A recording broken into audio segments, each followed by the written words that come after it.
Okay, so it's Dan here on the Mike James Rock Show, and I'm going to let this chap introduce himself. Hi, I'm Joel. Play guitar for Killswith.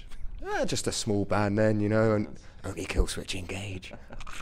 How's it been so far for you guys in England? It's been awesome, man. It's actually it's nice to get over here and actually spend some time because we've popped in and out for festivals or a show here and there. So it's been great. It's been great. Cool. So was the last time you guys over here when you did Cardiff and that run? I believe so. Yep. And you've recently announced. I think we did one. We did like a one-off show somewhere a while back with Hatebreed. Yeah, I don't think that was the one we caught because we came up and saw you guys last time. That was after this whole crazy Asian thing we did. And we were all completely shot when we got there. Jesse was like passing out on stage, but excellent. Well, you know, it's rock and roll, isn't it? Oh yeah. And you guys have recently been announced for Download as well, which is really exciting because you tore Download apart last time you were there. Yeah, we're psyched for that. It's gonna be a good time. Cool. So, what have you been up to apart from tours, like since basically Disarm the Descent's come out? Really, just touring a lot, man. Really hasn't been much else for us. I mean, we did something like 120 gigs last year. Okay. Took a little break, so we had January off, and it was nice and easy. So now we're back out. And I imagine for you guys, the change of the lineup was actually nice and easy to go through because absolutely. I imagine many people have done what I did, which was look into it. And the best thing about the whole situation is that Howard and Jesse always remained friends from when Jesse originally left and Howard joined. So for it to come back and then seeing the way Jesse appreciated everything that happened, and also just the fact that he's back as well, which is kind of awesome. It's great. It's awesome. And you guys did that as well. That was the cool thing. But for like a band perspective, it seemed like you guys got a bit rejuvenated as well in the sound because the self-titled album was very, very polished and like definitely a showcase of what you guys could do. And then Disarm the Descent was just angry as hell, which was awesome. Yeah, we weren't really sure for a while where Howard was at, or if we were even going to be a band. So, really, like, what do we really do? So, I think all of us were kind of writing fast, aggressive songs, and just the whole record came together like that. So, okay. So, is the next one going to be angry, or are you guys too happy now to write another? Maybe it'll be fast and happy. I don't know. What's that sound like? Fast, happy metal. I'm going to ask you a couple of questions. We've got some weird ones that we asked bands, and also a couple of ones which I asked Adam D last time because we kind of want to compare your answers, see if it's the same. The main which I can remember is, would you rather fight a horse-sized duck or 50 duck-sized horses? I don't know. I might take the one. The one? Yeah. Most people go for the the small ones because you can kick the... Get overwhelmed, though. I don't know. Surrounded. This is true. Imagine the beak on a duck that's the size of a horse. That's good. Yeah. You got to smash that thing early Get in on. quickly, either way. Who knows, man? Okay, one of the more recent ones we got is, would you rather sneeze for a year or hiccup for a year? Oh, I'd rather sneeze, man. At least that feels good. Exactly. And you can make Hiccups a sneeze sound metal as well. You can't make a hiccup sound metal. So. Yeah. I'll take the sneeze.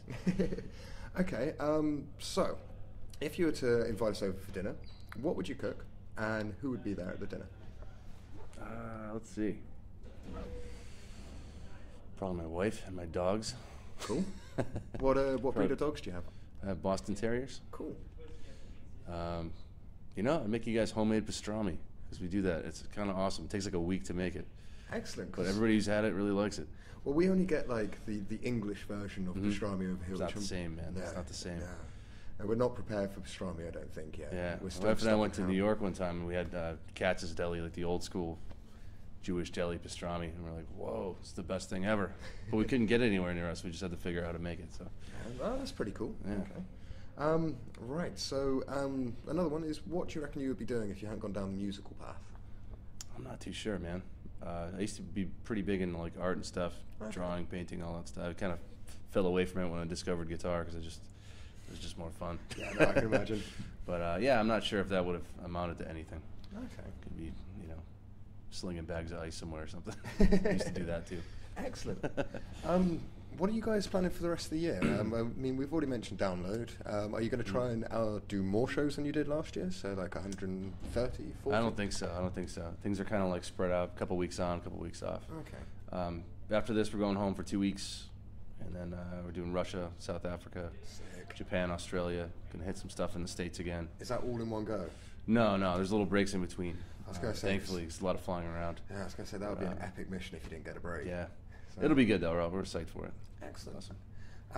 I'm slightly just wanting to talk about band stuff, which I don't think anybody who's going to be listening to the interview would actually be interested in. What sort of excites you most about what you do with Killswitch, away from the music? Because you guys have got like this reputation. We were talking to Battlecross earlier. They said that you guys are like the benchmark of positive metal, and you guys are quite active in doing other things away. I actually just ordered your charity T-shirt myself. Nice, awesome.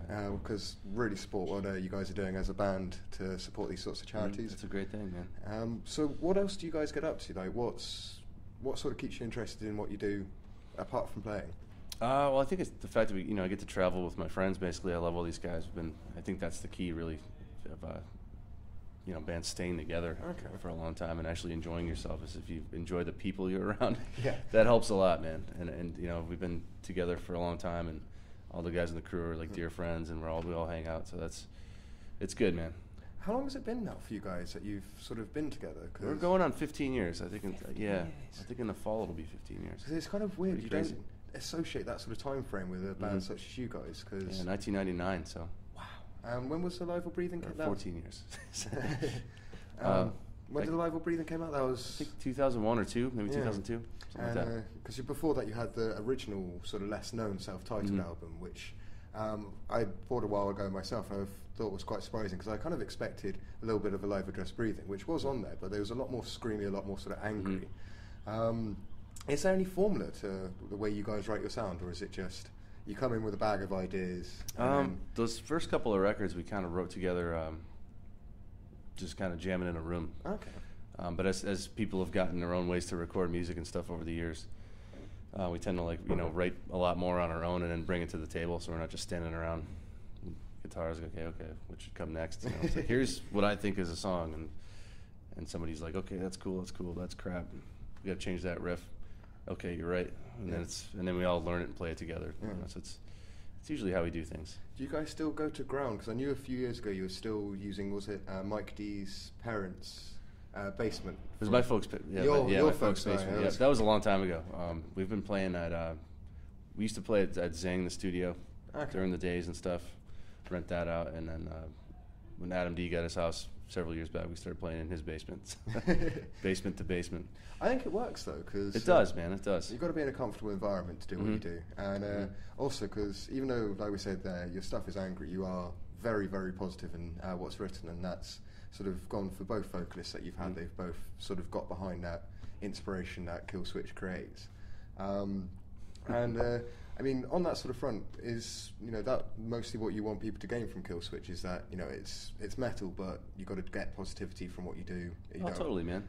It goes for I think anything really. I mean, music can always convey whatever you want it to, but we like musically we like to have a good time, and Jesse likes to be positive. Send a positive message for the most part. Actually, there's probably more darker songs on this new record than Jesse's ever written. Really. Really. It's Okay. But. That's still a good thing. But still pretty positive in general in terms of it being metal, This is true. And so. I've found with a couple of them, they sort of start with maybe a bit of a negative thing, but there seems to be a lot of positive resolution by the time you guys are done, which I quite like, because there's only so long that you can listen to somebody screaming about how bad life is, and there's no sort of resolution to it. So. I'm going to probably have to wrap this up soon, because I am just waffling away because I'm quite excited to meet you. So thank you very much for taking some time to speak to us. But no problem, awesome. Man. Nice talking to you. Cheers. Awesome.